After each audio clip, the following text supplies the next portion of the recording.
Howdy folks, I'm going to introduce you to an app called GarageBand. It's a iLife app that Apple puts out and it's free now, so it's a good opportunity for you to take advantage of that. So I'm going to launch the app and you're going to come to this screen to start. In the top left hand corner you're going to see a plus sign. I'm going to click on that and I'm going to create a new song, and I can select one of the instruments to begin with, and the first one I'm going to select is the voice recording.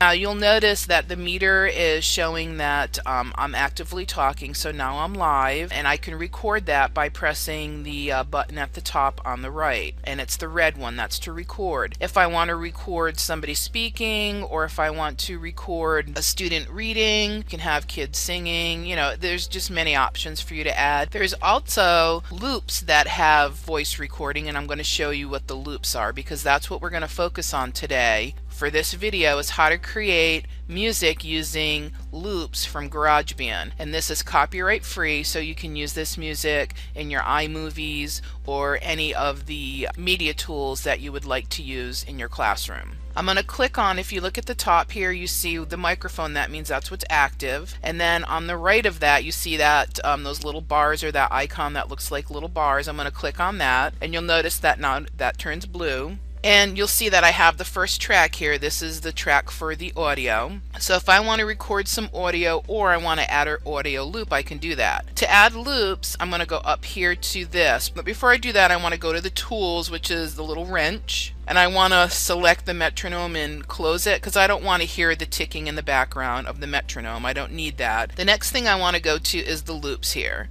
So I'm going to click on the loops. And I'm going to go to the Apple loops at the top because that's where we're going to focus on today, is the Apple loops. And these again are pre-populated audio clips that they make available to you to create songs. So the instrument is I'm going to select, usually you start with kits because you want to lay down your beat to get started. And the first one I'm going to do is I'm going to take the 60s shuffle. And I'm going to add it here. Now you notice that it just added a track.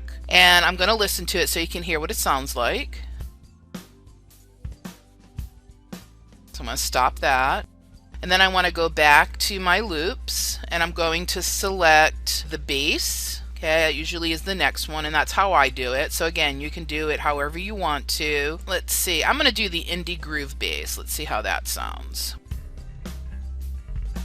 Okay, then I'm going to go back to loops, and then I'm going to add a guitar. I'll just grab the first one. We'll see how that all sounds together. And you're going to see over here, it looks like a little pull handle. It's a little hard to see it on this, but if you drag that open, then you see that you have access to these controls. This is your volume control here, and if you select the headphones, then you just hear this one track. And if you select the volume off button, it will turn this volume off and you can hear all the other tracks without this one. So we're going to deselect those because we want to hear everything together, but I do want to make the sound a little bit lower on this and adjust my bass a little bit. So now I want to play it and see how it sounds. Now, I'm going to add some vocals here, so I'm going to select this track, and there are loops in here for vocals, so let me go to that. You go back to Instrument, and you click Vocals. And it's really nice that they have these in here for us, so we can add somebody else singing, so you can give some musical rhythm to it. Okay, I'm going to click Play. Now, I'm going to try to add another loop, and we'll see how that sounds. Let's go to Synthesizer. And let me grab Euro chord. Let's see how that sounds. I don't like that too much, so I want to get rid of it. So if I select it in between the gray and the blue, if you click on it in the middle, you're going to get this. You can delete the track here. If you want to edit the track, if you click on the track and select it again, then you have all these other options, but we're just going to delete the whole thing, so I'm going to click on Delete. Now I have all the tracks that I want in my song, and I'm finished with it. So now I want to go back out to my songs, and it's going to save it. Now you'll see that it has my song 2, that's the song that I just created. Now I want to take that song and I want to be able to import it into one of my movies. So to do that, if you hit select up in the top right hand corner, it's going to make them all jiggly.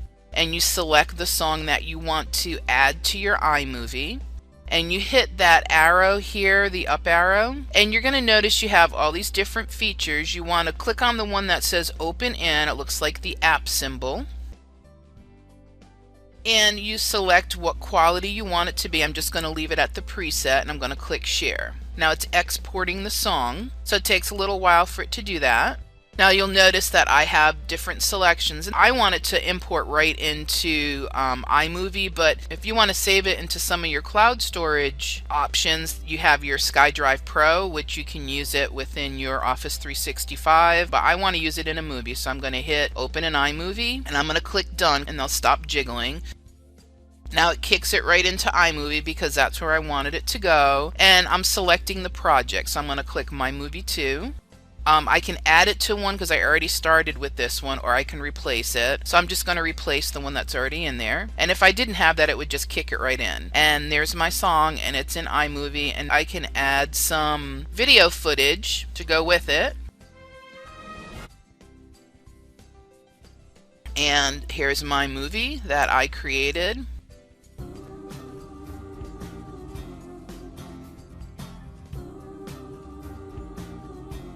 And that's what it would sound like.